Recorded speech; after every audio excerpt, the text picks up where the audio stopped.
Structure of cooperative credit ഇതിൻ്റെ ഒരു introduction നമ്മൾ കഴിഞ്ഞ ദിവസം പറഞ്ഞതാണ്.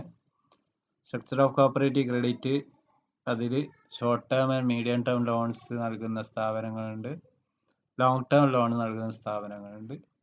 ഇതിൻ്റെ അടിസ്ഥാനത്തിൽ രണ്ടായിട്ട് തിരിക്കാം. Short term and medium term loans നൽകുന്ന സ്ഥാപനങ്ങളെന്നും ലോങ് ടേം ലോൺ നൽകുന്ന സ്ഥാപനങ്ങളെന്നും. അപ്പോൾ ഇന്ത്യയിലെ കോപ്പറേറ്റീവ് ക്രെഡിറ്റ് സ്ട്രക്ചറിനെ രണ്ടായിട്ട് ഡിവൈഡ് ചെയ്തിട്ടുണ്ട്. ഷോർട്ട് ടേം മീഡിയം ടേം ലോൺസും ലോങ് ടേം ലോൺസും. കേരളത്തിലുള്ള അത്തരത്തിലുള്ള ബാങ്ക് സ്ഥാപനങ്ങൾ എടുത്തു നോക്കിക്കഴിഞ്ഞാൽ അതിൽ പ്രധാനപ്പെട്ട സ്ഥാപനമാണ് state cooperative bank, district cooperative bank, primary cooperative bank. ഇവയാണ് short term and medium term loans നൽകുന്ന സ്ഥാപനങ്ങൾ. ലോങ് ടേം ലോൺ നൽകുന്ന സ്ഥാപനങ്ങൾ Kerala state cooperative agricultural development ബാങ്കും പ്രൈമറി കോപ്പറേറ്റീവ് അഗ്രികൾച്ചറൽ ഡെവലപ്മെൻറ്റ് ബാങ്കുമാണ്. ഇത്രയും കാര്യങ്ങൾ നമ്മൾ കഴിഞ്ഞ ക്ലാസ്സിൽ ഡിസ്കസ് ചെയ്തതാണ്. അതോടൊപ്പം തന്നെ നമ്മൾ പറഞ്ഞു 2 ടയർ സിസ്റ്റത്തെക്കുറിച്ചും 3 ടയർ സിസ്റ്റത്തെക്കുറിച്ചും. 2 tier system, 3 tier system, 2 tier system പറഞ്ഞു. ഇതിൽ ആദ്യം പറഞ്ഞത് മീഡിയം ടേം ലോൺ നൽകുന്ന സ്ഥാപനങ്ങൾ, മീഡിയം ടേം ലോണിൻ്റെ സ്ഥാപനങ്ങളായിട്ട് ആ ക്രെഡിറ്റ് സ്ട്രക്ചറിൽ വരുന്ന സ്ഥാപനങ്ങൾ 3 ടയർ സ്ട്രക്ചറാണ്, 3 ടയർ സിസ്റ്റമാണ് ഫോളോ ചെയ്തിരുന്നത്. ഇപ്പം മാറ്റം വരുത്തിയിട്ടുണ്ട് എങ്കിൽ പോലും 3 ടയർ സിസ്റ്റം പൂർണ്ണമായിട്ട് ഇല്ലാതായിട്ടില്ല. ദെൻ രണ്ടാമത്തത് 2 ടയർ സിസ്റ്റം മാത്രമുള്ള ഒന്നാണ്. നമുക്കതിൽ ഒന്നാമത്തെ short term and medium term loans നൽകുന്ന സ്ഥാപനങ്ങളെ കുറിച്ച് പരിചയപ്പെടാം. പ്രൈമറി ക്രെഡിറ്റ് സൊസൈറ്റീസ് അതിൽ ഒന്നാമത്തത്, രണ്ടാമത്തെ district cooperative bank, then state cooperative bank. അപ്പോൾ ഇതിൽ primary credit societies, district cooperative societies, then state cooperative bank, 3 സ്ഥാപനങ്ങളാണ് ഇതുവരെ ഉണ്ടായിരുന്നത്. അതിൽ ഇപ്പോൾ പ്രൈമറി ക്രെഡിറ്റ് സൊസൈറ്റീസും സ്റ്റേറ്റ് കോപ്പറേറ്റീവ് ബാങ്കും മാത്രമായിട്ട് മാറിയിട്ടുണ്ട്. കേരള ബാങ്ക് എന്ന് പുനർനാമകരണം ചെയ്യപ്പെടുകയും ചെയ്തിട്ടുണ്ട്. അത് നിലവിൽ പൂർത്തീകരിക്കപ്പെട്ടിട്ടില്ല. പൂർത്തിയാകുന്നതോടുകൂടി ഈ ഡിസ്ട്രിക്ട് ബാങ്ക് എന്ന സങ്കല്പം ഇല്ലാതെയാകും. കോപ്പറേറ്റീവ് അഗ്രികൾച്ചർ ക്രെഡിറ്റ് സ്ട്രക്ചറിൽ വലിയൊരു മാറ്റമാണ് അതുവഴി ഉണ്ടാകുന്നത്. ആ 3 ടയർ സ്ട്രക്ചർ എന്നുള്ളത് എന്ത് ചെയ്യുന്നു, 2 ടയർ സ്ട്രക്ചറായി മാറുന്നു. ഇതിപ്പം 3 ടയർ സ്ട്രക്ചറാണ് ഈ പറഞ്ഞിട്ടുള്ളത്. പ്രൈമറി ക്രെഡിറ്റ് സൊസൈറ്റീസ്, അതിന് നടുവിലായിട്ട് ഡിസ്ട്രിക്ട് കോപ്പറേറ്റീവ് ബാങ്ക്, അതിൻ്റെ ഏറ്റവും അപെക്സ് ആയിട്ട് സ്റ്റേറ്റ് കോപ്പറേറ്റീവ് ബാങ്ക്. ഇതിൻ്റെ ഏരിയ ഓഫ് ഓപ്പറേഷൻ എന്ന് പറയുന്നത് സ്റ്റേറ്റ് കോപ്പറേറ്റീവ് ബാങ്കിൻ്റെ ഏരിയ ഓഫ് ഓപ്പറേഷൻ മൊത്തം സ്റ്റേറ്റ് ആയിരിക്കും. ഡിസ്ട്രിക്ട് കോപ്പറേറ്റീവ് ബാങ്കിൻ്റെത് ഒരു റവന്യൂ ഡിസ്ട്രിക്റ്റ് ആയിരിക്കും. Then primary credit societies village ലെവലിലായിരിക്കും. അപ്പോൾ ഇതിൽ മെമ്പർഷിപ്പ് നൽകുന്നതിൻ്റെ പ്രത്യേകത, പ്രൈമറി കോപ്പറേറ്റീവ് സൊസൈറ്റീസിനും ഡിസ്ട്രിക്ട് കോപ്പറേറ്റീവ് സൊസൈറ്റീസിൽ മെമ്പർഷിപ്പ് ഉണ്ടായിരിക്കും. ഡിസ്ട്രിക്ട് കോപ്പറേറ്റീവ് സൊസൈറ്റീസ് എല്ലാം കൂടിച്ച് ഓർഗനൈസ് ചെയ്യുന്നതാണ് സ്റ്റേറ്റ് കോപ്പറേറ്റീവ് ബാങ്ക്. അവയുടെ ഒരു സൂപ്പർവിഷൻ, അവരുടെ ഒരു കൺട്രോളിന് വേണ്ടിയിട്ടാണ് സ്റ്റേറ്റ് കോപ്പറേറ്റീവ് ബാങ്ക് തന്നെ രൂപീകരിക്കപ്പെട്ടതെന്ന് പറയാം. പക്ഷേ ഇനിയിപ്പോൾ അതിൻ്റെ ഫംഗ്ഷനിലൊക്കെ മാറ്റം വരാൻ പോകുന്നുണ്ട്. ആ മാറ്റങ്ങളൊക്കെ നമ്മൾ മനസ്സിലാക്കി വെക്കേണ്ടതുണ്ട്. ഇപ്പം നിലവിൽ നമ്മൾ എന്താണ് ഈ 3 ടയർ സിസ്റ്റം എന്ന് ഒന്ന് പരിചയപ്പെടാം. അതിനുശേഷം നമുക്ക് അതിൽ വന്നിട്ടുള്ള മാറ്റങ്ങളെ കുറിച്ചെല്ലാം എന്ത് ചെയ്യാം, ഡിസ്കസ് ചെയ്യാം. ഒന്നാമത് എന്താണ് primary credit societies. Primary credit societies എന്ന് പറഞ്ഞാൽ വില്ലേജ് ലെവലിലാണ്, ഇൻഡിവിജ്വൽസ് ആണ് members. At the village level there are primary credit societies having only individuals as there members. Individuals members ആയിട്ടുള്ള സൊസൈറ്റീസ് ആണ് പ്രൈമറി ക്രെഡിറ്റ് സൊസൈറ്റീസ് എന്ന് പറയുന്നത്. അത് വ്യക്തികളായിരിക്കും അതിൽ മെമ്പേഴ്സ്. മറ്റുള്ള കോപ്പറേറ്റീവ് സൊസൈറ്റീസ് ആണ്. നിങ്ങൾ ഡിസ്ട്രിക്ട് കോപ്പറേറ്റീവ് സൊസൈറ്റി അതുപോലെ സ്റ്റേറ്റ് കോപ്പറേറ്റീവ് സൊസൈറ്റീസ് എടുത്തു നോക്കിക്കഴിഞ്ഞാൽ അതിൽ മെമ്പേഴ്സ് എന്ന് പറയുന്നത് എന്താണ്, ഈ ഇൻഡിവിജ്വൽസ് അല്ല, ബാങ്കുകളാണ്, കോപ്പറേറ്റീവ് സൊസൈറ്റീസ് ആണ്. കോപ്പറേറ്റീവ് സൊസൈറ്റീസ് ആണ് അതിൽ മെമ്പേഴ്സ് ആണ്. പ്രൈമറി സൊസൈറ്റീസ് നോക്കുമ്പോൾ ഇൻഡിവിജ്വൽസ് ആണ് അവിടെ മെമ്പേഴ്സ് എന്നതാണ് പ്രത്യേകത. പ്രൈമറി ഫംഗ്ഷൻ എന്താണെന്ന് നോക്കുക. Creation of fund to be lend to its members. ആ മെമ്പേഴ്സിന് ലെൻഡ് ചെയ്യാൻ വേണ്ടി ഫണ്ട് ക്രിയേറ്റ് ചെയ്യുക എന്നുള്ളതാണ് ഈ പ്രൈമറി ക്രെഡിറ്റ് സൊസൈറ്റീസിൻ്റെ പ്രധാനപ്പെട്ട ഫംഗ്ഷൻ. ഇത് ഈ fund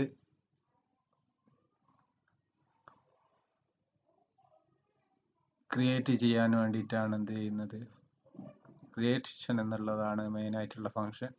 to be lend to the മെമ്പേഴ്സിന് ലെൻഡ് ചെയ്യുക.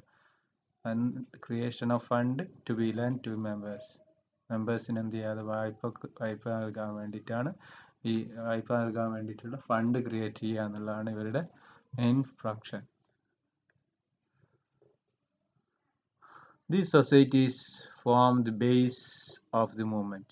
കോപ്പറേറ്റീവ് മൂവ്മെന്റ് ബേസ് ആണ് ഈ സൊസൈറ്റീസ് ഉണ്ടാക്കുന്നത്. To provide direct access to the people. പീപ്പിളിന് ഡയറക്റ്റ് ആക്സസ് ഉള്ള ഒരു സൊസൈറ്റിയാണ് ഈ സൊസൈറ്റീസ്. പീപ്പിളിനെ ഡയറക്റ്റ് ബന്ധപ്പെടുന്ന സൊസൈറ്റിയാണ്. മറ്റുള്ളതൊന്നും ഡയറക്റ്റ്ലി അല്ല പീപ്പിളായിട്ട് ബന്ധപ്പെടുന്നത്. ഡയറക്റ്റ് ആക്സസ് ഉള്ള സൊസൈറ്റിയാണ് എന്ത്, പ്രൈമറി സൊസൈറ്റീസ്. അതിൻ്റെ സ്ട്രെങ്ത് അതിൻ്റെ സ്റ്റെബിലിറ്റി ഒക്കെ എന്ത് ചെയ്യുന്നു, ഡിപ്പെൻഡ് ചെയ്യുന്നത് അതിൻ്റെ ഫൗണ്ടേഷനായിട്ട് ബന്ധപ്പെട്ട് ആണ്. അതിൻ്റെ soundness of 3 tier credit structure. ഈ 3 ടയർ ക്രെഡിറ്റ് സ്ട്രക്ചറിൻ്റെ തന്നെ സൗണ്ട്നെസ് അതിന് തന്നെ ഡിപ്പെൻഡ് ചെയ്യുന്നത് പ്രൈമറി ക്രെഡിറ്റ് സൊസൈറ്റീസ് ആണ്. അതിൻ്റെ ബേസ്, ആ ബേസ് എത്രത്തോളം ഈ പ്രൈമറീസ് ആർ വീക്ക്, അതിൻ്റെ എത്രത്തോളം വീക്കാവുന്നോ, ആ വീക്കാണെങ്കിൽ we cannot expect sound working of district and state cooperative bank. ഈ പ്രൈമറി സൊസൈറ്റീസ് എത്രത്തോളം വീക്കാണോ അതനുസരിച്ച് മറ്റ് സൊസൈറ്റീസ്, ഡിസ്ട്രിക്റ്റും സ്റ്റേറ്റ് കോപ്പറേറ്റീവ്സും എന്ത് ചെയ്യാം, അത്രത്തോളം നമുക്ക് എന്ത് ചെയ്യാൻ പറ്റില്ല, സൗണ്ട് വർക്കിംഗ് നമുക്ക് പ്രതീക്ഷിക്കാൻ കഴിയില്ല. വീക്കാകുമ്പോൾ അതോടൊപ്പം തന്നെ സ്റ്റേറ്റിൻ്റെയും ഡിസ്ട്രിക്റ്റിൻ്റെയും കോപ്പറേറ്റീവ് സൊസൈറ്റീസ്, കോപ്പറേറ്റീവ് ബാങ്ക് എന്ത് ചെയ്യും, വീക്കാവും. അത് സൗണ്ട് വർക്കിംഗ് കണ്ടീഷൻ ആവില്ല എന്നാണ് ഈ സൊസൈറ്റിയുടെ പ്രത്യേകത. ദെൻ പ്രൈമറി സൊസൈറ്റീസ് എന്നുള്ളത് ഏതൊക്കെയാണ് പ്രൈമറി സൊസൈറ്റീസ് എന്നുള്ള ഗണത്തിൽ വരുന്നത്? പ്രൈമറി സൊസൈറ്റീസിൽ വരുന്നത്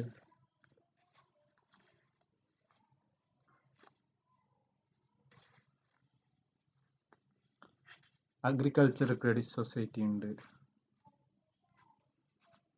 പ്രൈമറി സൊസൈറ്റിയിൽ സർവീസ് കോപ്പറേറ്റീവ് സൊസൈറ്റി ഉണ്ട്. മൾട്ടി പർപ്പസ് ക്രെഡിറ്റ് സൊസൈറ്റി ഉണ്ട്. ലാർജ് സൈസ് ക്രെഡിറ്റ് സൊസൈറ്റി ഉണ്ട്. ഫാർമേഴ്സ് സർവീസ് സൊസൈറ്റി ഉണ്ട്. പ്രൈമറി അഗ്രികൾച്ചർ ക്രെഡിറ്റ് സൊസൈറ്റി എന്ന് പറഞ്ഞാൽ വില്ലേജ് ലെവൽ തന്നെ ഫങ്ഷൻ ചെയ്യുന്ന സൊസൈറ്റിയാണ്. പറഞ്ഞ പോലെ തന്നെ ഇൻഡിവിജ്വൽസ് തന്നെയാണ് അവരുടെ members. Societies members of district cooperative ബാങ്കിൽ ഇവരെ മെമ്പേഴ്സ് ആണ്. പ്രൈമറി സൊസൈറ്റീസ് അവർ ഫണ്ട് റേസ് ചെയ്യുന്നത് ഷെയർ ക്യാപിറ്റലിലൂടെയും ഡെപ്പോസിറ്റ് മെമ്പേഴ്സിൽ നിന്നും നോൺ മെമ്പേഴ്സിൽ നിന്നും ഡെപ്പോസിറ്റിൽ നിന്നും ഡിസ്ട്രിക്ട് കോപ്പറേറ്റീവ് ബാങ്കിൽ നിന്നുള്ള ബോറോയിങ്സ് നിന്നൊക്കെയാണ്. ഈ cooperative societies primary agriculture credit societies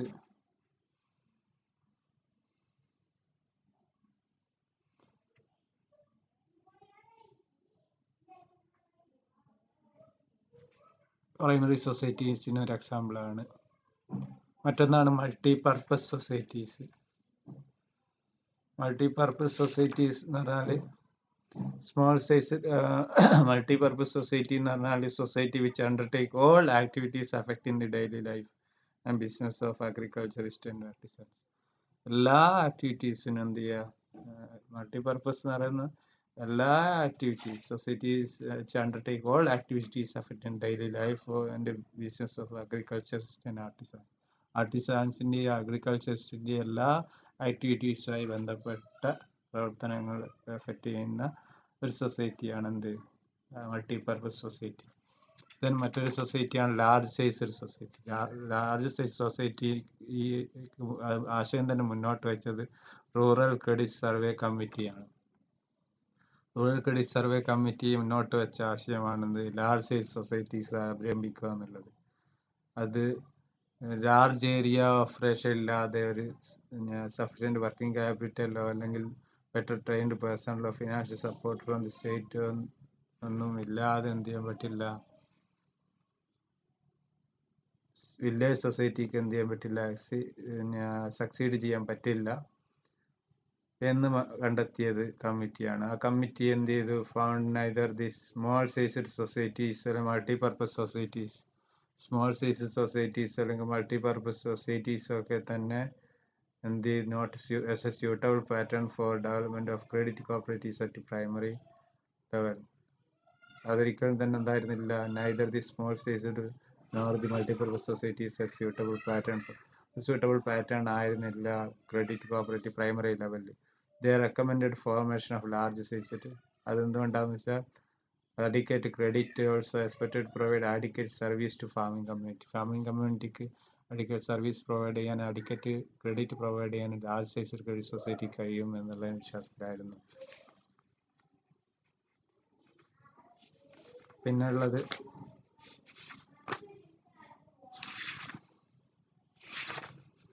service cooperative സൊസൈറ്റിയാണ്. 1958 national development council passed a series of resolution.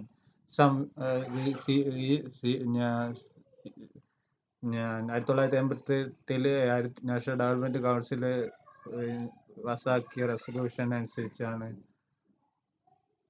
അത് നമ്മൾ റൂറൽ ക്രെഡിറ്റ് സർവേ കമ്മിറ്റിയുടെ തന്നെ റെക്കമെൻഡേഷൻ അനുസരിച്ചാണ് a council consider development of cooperation as people's movement. It should be organized around village community as the primary unit. കമ്മ്യൂണിറ്റിയെ primary unit ആയിട്ട് എടുത്തുകൊണ്ട് എന്ത് ചെയ്യണം, ഇത് കോപ്പറേറ്റീവ് സൊസൈറ്റീസ് വില്ലേജിൽ ആരംഭിക്കണം. അങ്ങനെയാണ് എന്ത് ഈ വില്ലേജ് സൊസൈറ്റീസ്, വില്ലേജ് ഏരിയ ആയിക്കൊണ്ട് സർവീസ് കോപ്പറേറ്റീവ് സൊസൈറ്റീസ് എന്ത് ചെയ്യുന്നത്, തുടക്കമിടുന്നത്.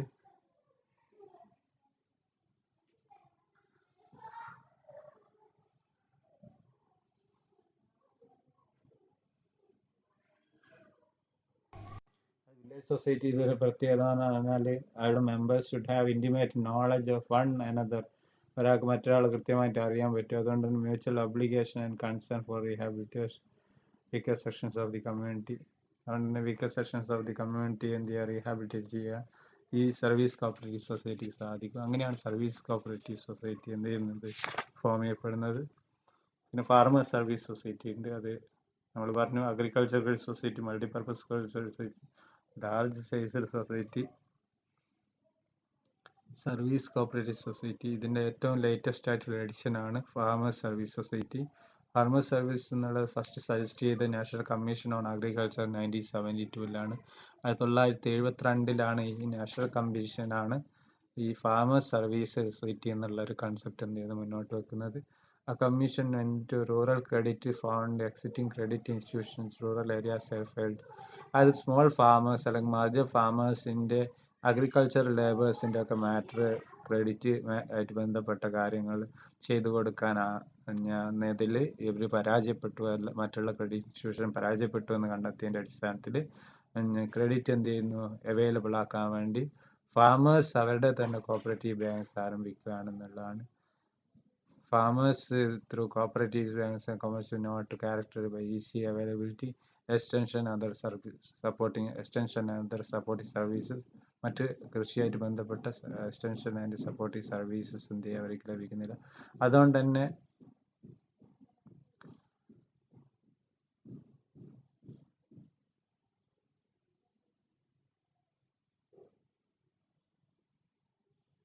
മാത്രമല്ല multiplicity of agencies in the field of rural credit has create confusion among ഫാർമേഴ്സിനിടയിൽ കൺഫ്യൂഷൻ ഉണ്ടാക്കുകയും അത് made access to credit difficult ആക്കുകയും ചെയ്തു. കമ്മീഷൻ ദാർഫോർ റെക്കമെൻഡ് ചെയ്തതാണ്, അതുകൊണ്ട് റെക്കമെൻഡ് ചെയ്തതാണ് farmers service societies.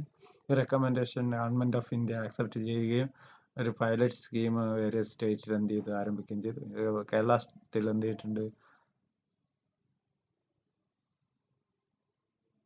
Kerala state പറഞ്ഞു റിസർച്ച് പൈലറ്റ് പ്രോജക്റ്റ് ഇതുവരെ ഉണ്ടായിട്ടില്ല.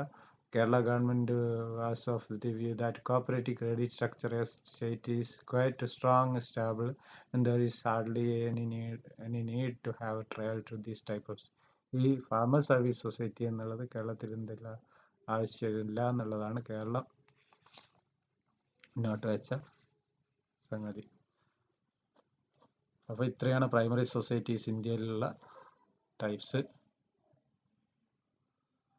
ഇനി ഏതൊക്കെയാണ്? District cooperative bank, state cooperative bank. നമ്മൾ ഈ short term and medium term ലോണിൻ്റെ ക്രെഡിറ്റ് സ്ട്രക്ചറിൽ വരുന്ന 2 സൊസൈറ്റീസ് ആണ് district cooperative bank. District cooperative bank federal society of primary credit societies in revenue district. Revenue ഡിസ്ട്രിക്റ്റിൽ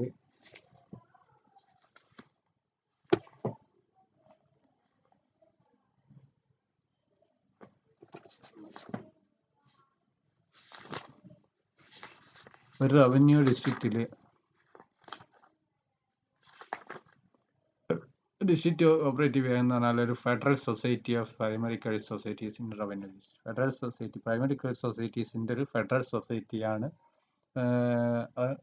ഏരിയ ഓഫ് ഓപ്പറേഷൻ എന്തായിരിക്കും? Revenue district ആയിരിക്കും.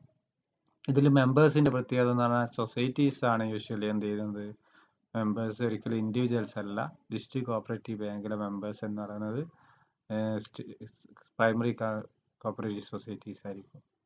The aim of district cooperative bank, ഇതിന്റെ main aim എന്താണ്? DCBസിന്റെ aim to give loan and other financial help to affiliated member societies. അതായത് member സൊസൈറ്റീസിന് loan, financial help നൽകുക എന്നുള്ളതാണ് ഇവയുടെ പ്രധാനപ്പെട്ട എയിം. അതുകൊണ്ട് തന്നെ ഇവ എന്താണ്? Balancing centre, balancing it also function as a balancing centre of resources. Balancing centre of resources ആയിട്ടാണ് വർക്ക് ചെയ്യുന്നത്. If society has excess fund, ഒരു സൊസൈറ്റിക്ക് എന്ത് ചെയ്യുന്ന എക്സസ് ഫണ്ട് ഉണ്ടെങ്കിൽ it can be diverted to another society which is in deficit. ഇതാണ് പ്രധാനപ്പെട്ട ഇതിനെ കൊണ്ടുള്ള ആകെ ഒരു പ്രയോജനം. ഒരു സൊസൈറ്റിയിൽ എക്സസ് ഫണ്ട് ഉണ്ടെങ്കിൽ അത് മറ്റൊരു സൊസൈറ്റിക്ക് എന്ത് ചെയ്യുക? പ്രയോജനപ്പെടാം. ഡെഫിസിറ്റിൽ പോകുന്ന മറ്റ് സൊസൈറ്റികൾക്ക് പ്രയോജനപ്പെടുത്താൻ സാധിക്കുന്നു എന്നുള്ളതാണ് ഈ സൊസൈറ്റികളുടെ, ഈ ഡിസ്ട്രിക്ട് കോപ്പറേറ്റീവ് ബാങ്കിനോടുള്ള ആകെ ഒരു പ്രയോജനം എന്ന് പറയുന്നത്. ഡിസ്ട്രിക്ട് കോപ്പറേറ്റീവ് ബാങ്കിലൂടെ നമുക്ക് അത്തരത്തിൽ എന്ത് ചെയ്യാം? എക്സസ് ഫണ്ട് യൂട്ടിലൈസ് ചെയ്യാം. ഡിസ്ട്രിക്ട് കോപ്പറേറ്റീവ് ബാങ്ക് അത് മാത്രമല്ല ഇവർക്ക് ആവശ്യമായിട്ടുള്ള പ്രോപ്പർ ഗൈഡൻസും നൽകുന്നുണ്ട്. പ്രോപ്പറായിട്ടുള്ള ഗൈഡൻസ് നൽകുന്നതും ഡിസ്ട്രിക്ട് കോപ്പറേറ്റീവ് ബാങ്കാണ്. ഗൈഡൻസ്, ഡയറക്ഷൻസും ഗൈഡൻസും നൽകുന്ന അഫിലിയേറ്റഡ് സൊസൈറ്റീസിന്. Then next state cooperative bank. District cooperative bank ഇപ്പം നമുക്ക് നിലവിലില്ല എന്ന് തന്നെ പറയാം. നമ്മൾ പറഞ്ഞിട്ടുണ്ട്, പുതിയ 2 ടയർ സിസ്റ്റത്തിലേക്ക് വരുന്നതോടുകൂടി കേരള ബാങ്ക് എന്നറിയപ്പെടുന്ന സ്റ്റേറ്റ് കോപ്പറേറ്റീവ് ബാങ്കാണ് ഇന്ന് ഉള്ളത്. എന്താ സ്റ്റേറ്റ് കോപ്പറേറ്റീവ് ബാങ്കിന്റെ പ്രത്യേകത? District cooperative bank further organise themselves into apex bank. District cooperative ബാങ്കുകളൊക്കെ ചേർന്നിട്ടാണ് കേരളത്തിൽ ഒരു സ്റ്റേറ്റ് അപെക്സ് ബാങ്കായിട്ട് സ്റ്റേറ്റ് കോപ്പറേറ്റീവ് ബാങ്ക് ആരംഭിക്കുന്നത്.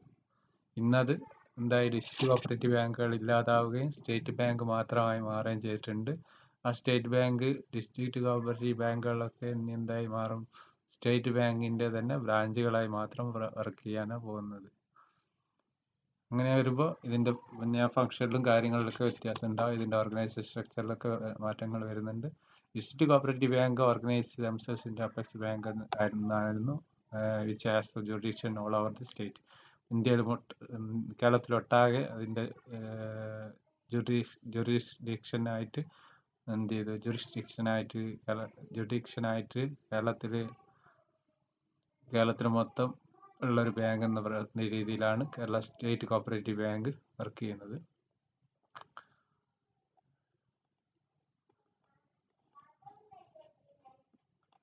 ഇത് top of the cooperative credit structure. ഇത് കോപ്പറേറ്റീവ് ക്രെഡിറ്റ് സ്ട്രക്ചറിൽ ടോപ്പാണ്, ഏറ്റവും ടോപ്പിൽ വരുന്ന ബാങ്കാണ്. Top of the cooperative credit സ്ട്രക്ചറിൽ, കോപ്പറേറ്റീവ് ക്രെഡിറ്റ് സ്ട്രക്ചറിൽ ഏറ്റവും ടോപ്പിൽ വരുന്ന ബാങ്കാണ് സ്റ്റേറ്റ് കോപ്പറേറ്റീവ് ബാങ്ക് എന്ന് പറയുന്നത്. കേരള കോപ്പറേറ്റീവ് സൊസൈറ്റീസ് ആക്ട് പറയുന്നത് ഒരു effect society having the whole of the state is area of operation. Area of operation ആ സ്റ്റേറ്റ് മൊത്തം ഉണ്ടാവുക. And have is members only other society. അതിന് മെമ്പേഴ്സ് ആയിരിക്കും അതർ സൊസൈറ്റീസ് ആയിരിക്കും. Similar object and declared such as register. അതോടൊപ്പം തന്നെ അതേ ഒബ്ജക്റ്റോട് കൂടി അതേ തന്നെ ഡിക്ലെയർ ചെയ്തിട്ടുള്ള സൊസൈറ്റിക്കാണ് എന്ത് വിളിക്കുന്നത്?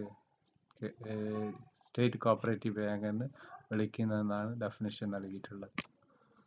ബാങ്ക് ആക്ടേഴ്സ്, ഈ ബാങ്ക് എന്ത് ചെയ്യുന്നുണ്ട്? ലൈസണായിട്ട് വർക്ക് ചെയ്യുന്നുണ്ട് between cooperatives in state and NABARD. നബാർഡും കേരളത്തിലുള്ള കോപ്പറേറ്റീവ്സ് ആയിട്ട് ഉള്ള ഒരു ലൈസണായിട്ട് എന്ത് ചെയ്യുന്നുണ്ട്? ഇത് വർക്ക് ചെയ്യുന്നുണ്ട്. ഇതിൻ്റെ മെയിൻ റെസ്പോൺസിബിലിറ്റി എന്താണ്? To provide credit to DCBs to supervise their working എന്നാണ്. ഇതിൽ മാറ്റം ഉണ്ടാവും. ഇപ്പം പുതിയതായിട്ട് വരുന്നതോടുകൂടി, പുതിയ ബാങ്ക് വരുന്ന കേരള ബാങ്ക് വരുന്നതോടുകൂടി ഈ റെസ്പോൺസിബിലിറ്റി എന്നുള്ളത് മാറുന്നുണ്ട്. DCBs എന്നുള്ളത് ഉണ്ടാകുന്നില്ല. DCBs ഉള്ള സമയത്ത് DCBsന്റെ പ്രവർത്തനങ്ങൾ, DCBsന് ക്രെഡിറ്റ് പ്രൊവൈഡ് ചെയ്യും, DCBsയുടെ പ്രവർത്തനത്തെ സൂപ്പർവൈസ് ചെയ്യുകയും ചെയ്യുക എന്നുള്ളതാണ് ഇവരുടെ മെയിൻ ധർമ്മം. Then district cooperative bank, state cooperative bank also functions coordinator between state government and the cooperative movement. Coordinator ആണ് balance. Coordinator state government.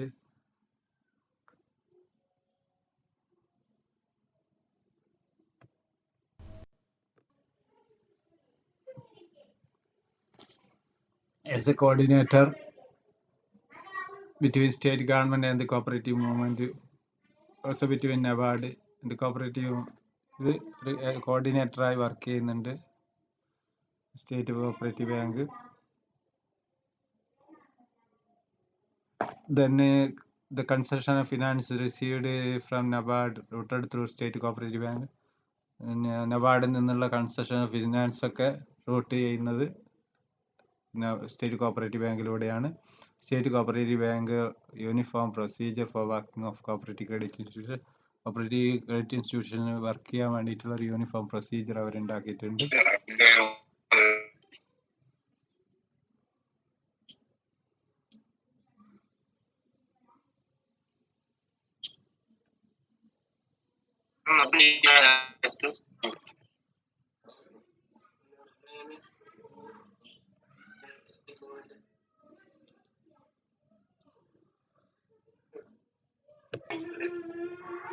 Balancing centre ആയിട്ട് എന്ത് ചെയ്യുന്നു?